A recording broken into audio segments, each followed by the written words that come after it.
These 5 tweaks are ruining your performance and you need to stop using them now. YouTube, TikTok, GitHub, and everywhere you look, people are recommending a plethora of different tweaks and optimizations without even testing, and they don't even know what they do. Most of the tweaks I'll be showing you today I debunked and found out they do nothing at all or even ruin your performance at times. At number 1, Filter Key Setter. Filter keys is an accessibility feature in Windows that is designed to ignore brief or repeated keystrokes, making it easier for people who have difficulty with fine motor control to type without unintended inputs. It helps by filtering out accidental key presses, like when a person unintentionally holds a key for too long or hits a key repeatedly. So what does it do?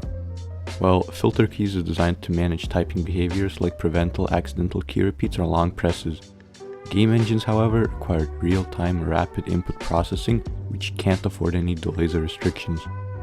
Also, most games and operating system itself use 2 different input engines. Filter keys will do absolutely nothing for the input engine that's used when you're playing a game. You will notice a difference when typing on an application, but not in any game. At number 2, DNS Jumper. What is DNS Jumper? Well, DNS Jumper is a tool designed to help users change their DNS servers quickly. It allows you to switch between different public DNS services like Google DNS, Cloudflare, or OpenDNS to potentially improve your internet browsing speed and security. So, does it lower ping? Well, no.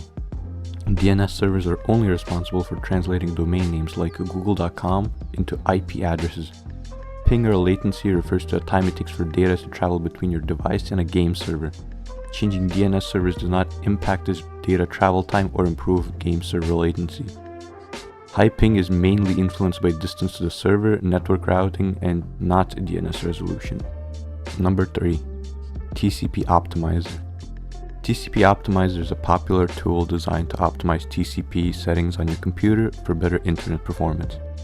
On paper, this sounds like a good thing, but most games use UDP and will have zero benefits, and for gaming, especially with games using UDP, such as shooters or real-time strategy games, TCP Optimizer has little to no impact. UDP prioritizes speed and low latency, and TCP Optimizer mainly tweaks settings that affect TCP connections, which are mostly used for things like web browsing.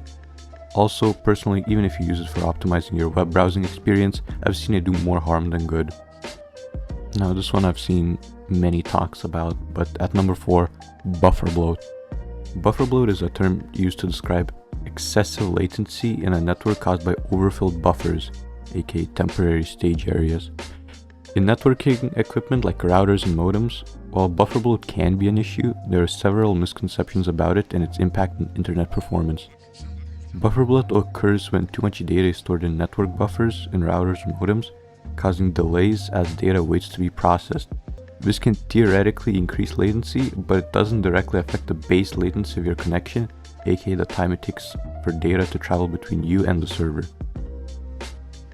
And finally, at number 5, mouse data queue size. The mouse data queue size refers to the amount of input data such as movement, clicks, and scroll wheel actions that the system temporarily stores in a buffer before it's actually processed. So the misconception is that it lowers your input delay, but what does it actually do? Well, credit to Lalit for doing all the testing. When he decreased the queue size, he noticed that nothing significantly changed in terms of responsiveness. The only effect was a slight reduction in memory usage, that being 1 to 2 megabytes, which isn't much. The biggest issue he encountered is that lowering the queue size led to losing input data. This means that the system was discarding some of the mouse input, which can lead to more lags and problems. The more data the system discards, the worse the performance becomes, thus increasing latency.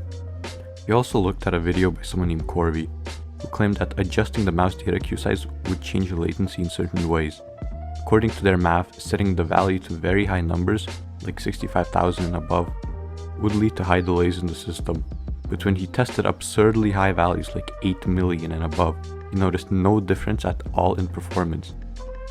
This was tested on Windows 10 and 11, and both did not behave any differently, and the mouse felt exactly the same. And there you go, 5 placebo tweaks that you shouldn't be using. And if you want actual performance or your system tuned, check out my Discord server at discord.gg/latency, where I post tweaks regularly, or my other YouTube videos. Thank you again for watching, and see you soon.